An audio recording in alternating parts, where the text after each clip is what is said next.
সুপ্রিয় দর্শক, একদিকে রয়েছে বাংলাদেশের সাবেক প্রধানমন্ত্রী শেখ হাসিনা, তাকে বলা হয়ে থাকে বাংলাদেশের সবথেকে বড় স্বৈরাচার। অপরদিকে রয়েছে বাংলাদেশের প্রধান উপদেষ্টা ডক্টর মোহাম্মদ ইউনূস, যিনি বাংলাদেশের একমাত্র নোবেল বিজয়ী। সোশ্যাল মিডিয়াতে অনেকেই বলে থাকে ডক্টর মোহাম্মদ ইউনূস থেকে শেখ হাসিনা সেরা, কিন্তু আসলে সম্পদের দিক থেকে, শিক্ষাগত যোগ্যতার দিক থেকে এবং লাইফস্টাইলের দিক থেকে কে সেরা। আজকের ভিডিওতে আমরা জানতে পারবো ডক্টর মোহাম্মদ ইউনূসকে শেখ হাসিনার মধ্যে কে সেরা।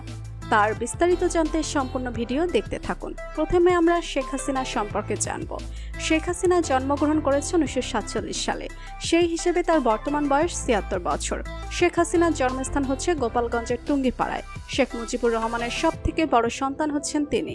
শেখ হাসিনা ছাড়াও তার আরও 4 জন ভাই বোন রয়েছে। শেখ হাসিনার বোনের নাম হচ্ছে শেখ রেহেনা।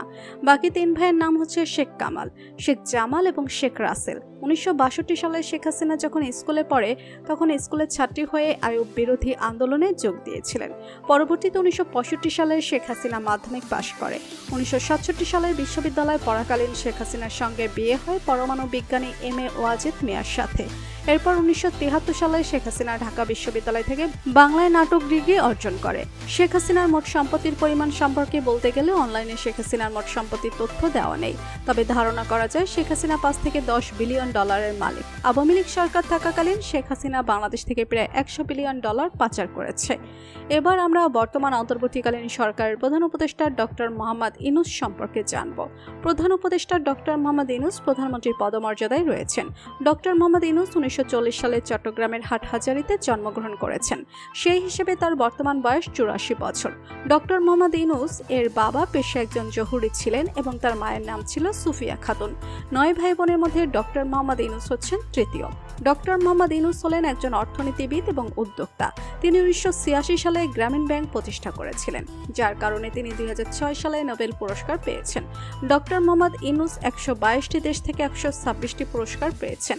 অনলাইনে দেওয়া বিভিন্ন তথ্য মতে জানা গিয়েছে ডক্টর মোহাম্মদ ইউনূস 11 মিলিয়ন ডলারের মালিক, যা বাংলা টাকায় মোটামুটি 130 কোটি টাকার মতো। ডক্টর মোহাম্মদ ইউনূস অন্তর্বর্তীকালীন সরকার প্রধান উপদেষ্টা হওয়ার পর থেকে তার পেছনে অনেক শত্রু লেগে গিয়েছে। অনেক মানুষ রয়েছে যারা তাকে মেরে ফেলতে চায় এবং তারা স্বৈরাচারী সরকারকে আবারও ক্ষমতায় ফিরিয়ে আনতে চায়, যার কারণে ডক্টর মোহাম্মদ ইউনূসকে বর্তমানে সুরক্ষা দিচ্ছে এসএসএস। তো বন্ধুরা, ডক্টর মোহাম্মদ ইউনূস ও স্বৈরাচারী শেখ হাসিনা সরকারের মধ্যে কাকে আপনার বেশি ভালো লাগে জানিয়ে দিন কমেন্ট করে। আর ভিডিওটি ভালো লেগে থাকলে একটি লাইক দিয়ে সাবস্ক্রাইব করুন। ধন্যবাদ।